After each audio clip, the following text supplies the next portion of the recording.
Ok, pues hola, mi nombre es Sebastián Covarrubias y hoy yo les voy a hablar de la comunidad LGBT en el mundo y más específico aquí en México y cómo se ha legalizado a lo largo del tiempo. Yo elegí este tema principalmente porque pues creo que como, como parte siento que es muy importante como siempre tener presente que esta comunidad está en todas partes, o sea, en cualquier tipo de sociedad, ya sea cualquier clase social o económica o lo que sea. O sea, la comunidad LGBT está presente en cualquier parte del mundo. Y siento que por más que ha habido una gran expansión del tema y una grande aceptación en bastantes partes del mundo, justo es, o sea, mi propósito de esta cápsula es poder informarles un poquito más acerca del tema y que ustedes sepan que por más que algunos de ustedes lo vean un poco más normal, por así decirlo, es sigue siendo algo muy difícil para mucha gente y sigue siendo un tema muy complicado tanto en México como en el resto del mundo. Y pues bueno, pues en todo el mundo hay personas que enfrentan cualquier tipo de violencia, desigualdad, o hay 7 países actualmente en el mundo donde pueden llegar a experimentar tortura o pueden llegar a tener castigos como la ejecución por su vida, debido a simplemente por quienes aman y la manera en la que ellos quieren vivir su vida o simplemente por el hecho de expresarse y ser quien ellos quieran ser, ya sea por su forma de vestir,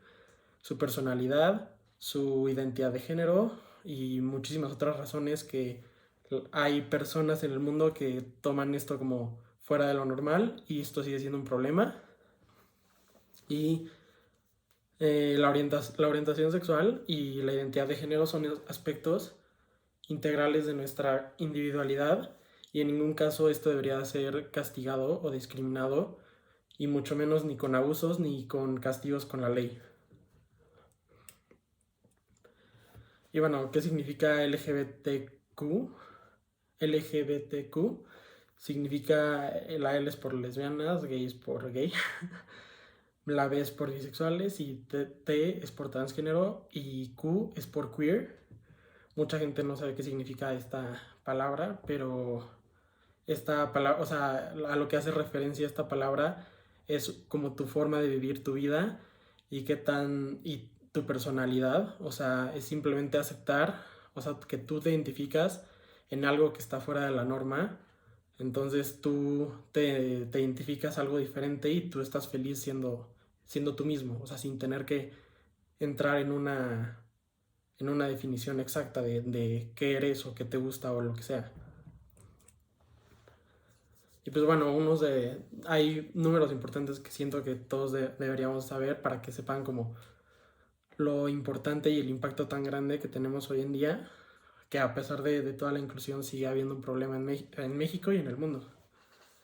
Y pues hay 52% de la comunidad en general en todo el mundo ha experimentado depresión. Entonces, esto se debe muchísimo a que pues ya sea la manera en la que tú crezcas, la manera en la que te ven tus compañeros de clase, tus compañeros de trabajo, lo que sea. Hay en 1000 lugares, por más que se acepte, sigue siendo un problema. Y mucho más en tu propia casa. O sea, hay muchísima gente abajo de 18 años que es parte de esta comunidad que sigue teniendo estos problemas de depresión todos los días, simplemente por elegir ser quien ellos quieran ser. Luego también 1 de cada 5 personas ha sufrido algún tipo de discriminación en México, en la calle. Y esto siento que es algo muy alarmante porque 1 de cada 5, cuando salen a la calle siendo quien ellos son discriminados simplemente por cómo se ven o por quién están o la manera en la que se expresan. Luego, hablando más específicamente de la comunidad trans, 1612 personas murieron entre el 2012 y en el 2018 aquí en México y esto es equivalente a 2 muertes por día. Entonces, si se pone a pensarlo, está cañón como esta parte de la comunidad está siendo tan afectada simplemente porque ellos deciden cambiar su forma física de cómo se ven. Y está cañón que haya 2 muertes por día en México. O bueno, que hubo 2 muertes por día entre el 2012 y en el 2018. Y pues luego, solo como para que tengan una idea es de cómo ha sido la legalidad en el mundo de este tema, fue que en el 2006 Noruega presentó su primer declaración ante la Comisión de Derechos Humanos para que se quitara, o sea, para que se quitara cualquier ley en contra de discriminación y cualquier tipo de ley en contra de la comunidad. Luego, en el 2008 se vuelve a presentar y esta vez es liderada por Francia y lo representa a otros 66 estados. Y aquí ya se incluye la aprobación de casarse con personas de tu mismo sexo. Y luego ya por último, bueno, o sea, donde ya se aprobó mundialmente fue en el 2011,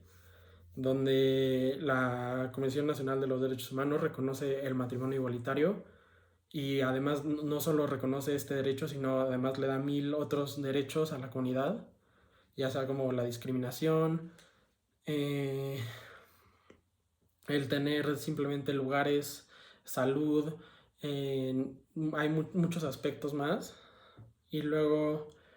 en el 2014 llega una segunda resolución mundial, o sea, que esta es justo para enfatizar en la discriminación mundial. Y en el 2016 fue aprobada por parte de la ONU y se contrató a un experto independiente a la ONU solo para enfocarse en los países que siguen marcando una consecuencia. Y por último, la más reciente es en el 2017, es la cuarta resolución, y aquí lo que se busca es quitar la pena de muerte por orientación sexual o por género mundialmente, y eso hasta la fecha todavía no se ha podido lograr.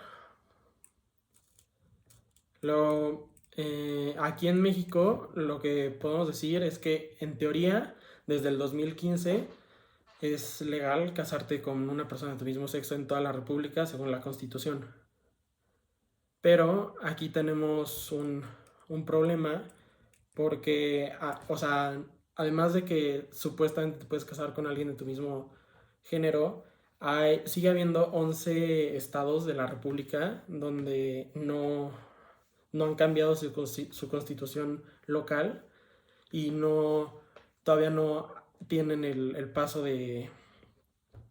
poder casarte con una persona de tu mismo sexo tan fácil como en el resto de los estados, como por ejemplo aquí en la Ciudad de México, solo tienes que llegar y simplemente decir con quién te quieres casar y pasar por el proceso y ya, pero siguen habiendo 11 estados donde necesitas meter un amparo constitucional para que un juez autorice que, como la Constitución lo dice, te autorice casarte con alguien de tu mismo género. Y esto es un problema porque, o sea, está cañón como en vez de que, o sea, si ya la Constitución o sea, que debería de mandar en toda la República, todavía no, o sea, todavía hay estados donde no quieren aceptar este hecho y siguen discriminando a gente y está horrible porque hay muchas personas en muchos estados que tienen que venir o aquí a la Ciudad de México o a otros estados donde sí es legal para poder casarse y siento que eso es algo que debería cambiar urgentemente. Y bueno, por último quiero hablar un poquito del ecocidio aquí en México y pues para los que no sepan qué es, significa esfuerzos por corregir la orientación sexual e identidad de género de las personas de la comunidad. Y esto prácticamente significa todas las terapias de conversión que actualmente están sucediendo en el país. Y esto es un proceso horrible donde muchas personas pertenecientes a nuestra comunidad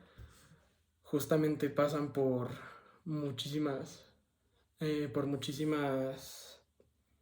por un proceso muy largo donde supuestamente estas personas creen que te pueden cambiar y las consecuencias de esto son enormes, desde depresión, PTSD, o sea, hay muchísimas cosas de cómo esto te puede afectar, pero una buena noticia es que aquí en la Ciudad de México, el 10 de julio del 2020, se aprobó una ley para prohibir cualquier tipo de terapia de conversión o ecocidio en la Ciudad de México y actualmente se está buscando que en el resto de México, en el resto de los estados, esta ley se aplique para toda la República. Entonces, pues, o sea, un link por si alguno está interesado y quiere investigar un poquito más del tema. Es una fundación aquí en México de la comunidad que se llama yaaj.com.mx, y prácticamente ellos fueron los que se encargaron de hacer todo este proceso del ecociga aquí en la Ciudad de México y de crear una ley justo para prohibir esta acción y poder proteger a la comunidad LGBT aquí en la Ciudad de México. Y pues justo ahorita lo que están tratando de hacer es que se aplique en toda la República, y si están más interesados pues se pueden meter a ese link y ahí les van a salir mucho más datos de cómo estamos situados ahorita en México y de la discriminación que hay aquí en México hacia la comunidad. Y pues mi conclusión es que siento que es un tema muy importante y al final del día, o sea, 1 de cada 10 personas pertenece a esta comunidad. Entonces es muy probable que cualquiera de ustedes conozca a alguien, ya sea que lo acepte, o sea, lo acepte públicamente o no. Es muy probable que cualquiera de ustedes conozca a alguien perteneciente a esta comunidad. Entonces es muy importante saber que sigue siendo un problema y que sigue afectando a millones de personas, no en México, sino en todo el mundo, y pues tratar de hacer un cambio para aceptar más y darnos cuenta de lo que nos está rodeando el mundo. Gracias.